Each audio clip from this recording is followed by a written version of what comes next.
Hello friends, ಗಗನ ಕಿಚನ್ಗೆ ಸ್ವಾಗತ. ಇವತ್ತು ತುಂಬಾ ಚೆನ್ನಾಗಿರ್ತಕ್ಕಂಥ ತುಂಬ ಟೇಸ್ಟಿಯಾಗಿರ್ತಕ್ಕಂಥ ಎಗ್ ಗ್ರೇವಿನ ನಾನು ಮಾಡ್ತಾಯಿದ್ದೀನಿ.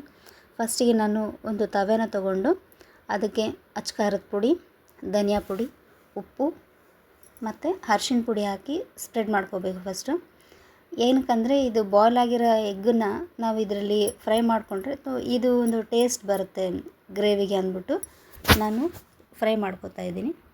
ಮಕ್ಕಳಿಗೂ ಸಹ ಇದು ತುಂಬಾ ಇಷ್ಟ ಆಗುತ್ತೆ ಈ ಗ್ರೇವಿ. ಮೊಟ್ಟೆನ ಈ ಥರ ಫ್ರೈ ಮಾಡ್ಕೋಬೇಕು. ಮಸಾಲೆಯಲ್ಲಿ ಚೆನ್ನಾಗಿ ಮೊಟ್ಟೆನ ಫ್ರೈ ಮಾಡಿಕೊಂಡಾಗ ಅದೊಂಥರ ಟೇಸ್ಟ್ ಕೊಡುತ್ತೆ ಗ್ರೇವಿಗೆ. ಸೊ ಹಂಗಾಗಿ ನಾನು ಫ್ರೈ ಮಾಡ್ಕೋತಾ ಇದ್ದೀನಿ. ಎರಡು ಕಡೆನೂ ನಾವು ಬೇಯಿಸಬೇಕಾಗುತ್ತೆ. ಲೋ ಫ್ಲೇಮಲ್ಲಿ ನಾವು ಇಟ್ಕೊಂಡು ಈ ಮೊಟ್ಟೆನ ನಾವು ಫ್ರೈ ಮಾಡ್ಕೋಬೇಕು. ಈ ಗ್ರೇವಿ ಚಪಾತಿಗೆ, ಪೂರಿಗೆ ಸಖತ್ತಾಗಿರುತ್ತೆ. ಮೊದಲನೇದಾಗಿ ನಾನು ಬಾಣಲಿಗೆ ಎಣ್ಣೆನ ಹಾಕೋತಾ ಇದ್ದೀನಿ. ಎಣ್ಣೆ ಹಾಕ್ಕೊಂಡು ಅದಾದಮೇಲೆ ಈರುಳ್ಳಿ ಹಾಕ್ಕೊಂಡು ಸ್ವಲ್ಪ ಫ್ರೈ ಮಾಡಬೇಕು. ಗೋಲ್ಡನ್ ಕಲರ್ ಬರೋವರೆಗೂ ಫ್ರೈ ಮಾಡಬೇಕು. ಪ್ಲೀಸ್ ನನ್ನ ಚಾನಲ್ನ ಸಬ್ಸ್ಕ್ರೈಬ್ ಮಾಡಿ. ನೋಡಿರಿ, ಚೆನ್ನಾಗಿ ಫ್ರೈ ಆದಮೇಲೆ ಅಲ್ಲ ಬೆಳ್ಳುಳ್ಳಿ ಪೇಸ್ಟ್ ಹಾಕ್ಕೋಬೇಕು. ಶುಂಠಿ ಬೆಳ್ಳುಳ್ಳಿ ಪೇಸ್ಟ್ ಹಾಕ್ಕೊಂಡು ಅದಾದಮೇಲೆ ಒಂಚೂರು ಕೊತ್ತಂಬರಿ ಪೇಸ್ಟ್ ಇದ್ರೂ ಹಾಕ್ಕೋಬೋದು, ಇಲ್ಲಾಂದರೆ ಸ್ಕಿಪ್ ಮಾಡಿ, ಚೆನ್ನಾಗಿರುತ್ತೆ ಟೇಸ್ಟು. ಅದಾದಮೇಲೆ ಚೆನ್ನಾಗಿ ಫ್ರೈ ಆದಮೇಲೆ ಮತ್ತು ನಾನು ಟೊಮೊಟೊನ ಹಾಕೋತಾ ಇದ್ದೀನಿ. ಟೊಮೊಟೊ ಹಾಕ್ಕೊಂಡು ಚೆನ್ನಾಗಿ ಫ್ರೈ ಮಾಡಬೇಕು. ಅದು ಗ್ರೇವಿ ಬರೋವರೆಗೂ ಫ್ರೈ ಮಾಡ್ತಾನೇ ಇರಬೇಕು. ಶುಂಠಿ ಬೆಳ್ಳುಳ್ಳಿ ಪೇಸ್ಟ್ ಹಾಕಿದ ತಕ್ಷಣವೇ ತಳ ಹಿಡಿದ್ಬಿಡುತ್ತೆ. ಸೊ ಹಂಗಾಗಿ ನಾವು ಪದೇ ಪದೇ ತಿರುಗಿಸ್ತಾನೆ ಇರಬೇಕು.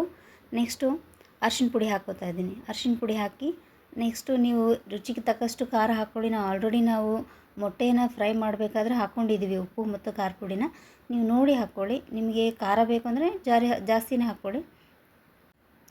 ಚೆನ್ನಾಗಿ ಫ್ರೈ ಮಾಡಿ ಆಮೇಲೆ ಒಂಚೂರು ನೀರು ಹಾಕಿದರೆ ಅದು ಬೇಯಲಿಕ್ಕೆ ನಮಗೆ ಅನುಕೂಲ ಆಗುತ್ತೆ. ಒಂಚೂರು, ಭಾಳಷ್ಟು ಬೇಡ, ಒಂಚೂರು ನೀರು ಹಾಕಿ ಚೆನ್ನಾಗಿ ಬೇಯಿಸಬೇಕು. ನೋಡಿರಿ, ಕಲರ್ ಕೂಡ ಚೇಂಜ್ ಆಗ್ತಾಯಿದೆ, ತುಂಬ ಟೇಸ್ಟಿಯಾಗಿ ಕಾಣಿಸುತ್ತೆ. ನೆಕ್ಸ್ಟು ಮೊಟ್ಟೆನ ಹೊಡೆದು ಹಾಕ್ಕೊಳ್ಳಿ.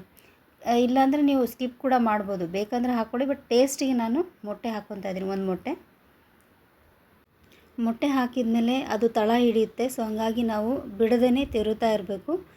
ಲೋ ಫ್ಲೇಮಲ್ಲಿ ನಾವು ಅದನ್ನು ತಿರುತ್ತಾ ಇರಬೇಕು. ಒಂಚೂರು ಮತ್ತೆ ಬೇಕಾದರೆ ಮತ್ತೆ ನೀರು ಹಾಕ್ಕೋಬೇಕು. ನೀರು ಹಾಕಿದರೆ ಟೇಸ್ಟ್ ಚೆನ್ನಾಗಿ ಬರುತ್ತೆ. ನೋಡಿರಿ, ಕಲರ್ ಕೂಡ ಚೇಂಜ್ ಆಗ್ತಾಯಿದೆ. ಮೊಟ್ಟೆನ ಹೊಡೆದು ಹಾಕೋದ್ರಿಂದ ನೋಡಿರಿ ಅದೊಂಥರ ಕಲರೇ ಚೇಂಜ್ ಬರ್ತಾಯಿದೆ, ತುಂಬ ಚೆನ್ನಾಗಿ ಕಾಣಿಸ್ತಾ ಇದೆ. ಅದಾದಮೇಲೆ ಕೊತ್ತಂಬರಿ ಹಾಕಬೇಕು ಕಟ್ ಮಾಡಿ. ಆಮೇಲೆ ತಿರುತ್ತಾ ಇರಬೇಕು. ನಂತರ ತುಂಬ ಸಖತ್ತಾಗಿ ಕಾಣ್ತಾಯಿದೆ. ಅದಾದಮೇಲೆ ನಾವೇನು ಫ್ರೈ ಮಾಡ್ಕೊಂಡಿದ್ವಲ್ಲ ಮೊಟ್ಟೆನ, ಅದು ಹಾಕಿ ಮಿಕ್ಸ್ ಮಾಡ್ಕೋಬೇಕು. ಮಸಾಲೆನೂ ಮತ್ತು ಮೊಟ್ಟೆನೂ ಮಿಕ್ಸ್ ಮಾಡಿಕೊಂಡು ನಾವು ಪೂರಿ ಅಥವಾ ಚಪಾತಿ ಜೊತೆಗೆ ಸೇವಿಸಬೇಕು. ಸಖತ್ತಾಗಿರುತ್ತೆ ಟೇಸ್ಟು. ಮಾಡ್ಕೊಳ್ಳಿ, ತಿನ್ಕೊಳ್ಳಿ. ಪ್ಲೀಸ್ ನಮ್ಮ ಚಾನಲ್ನ ಸಬ್ಸ್ಕ್ರೈಬ್ ಮಾಡಿ, ಶೇರ್ ಮಾಡಿ, ಲೈಕ್ ಮಾಡಿ. Thank you.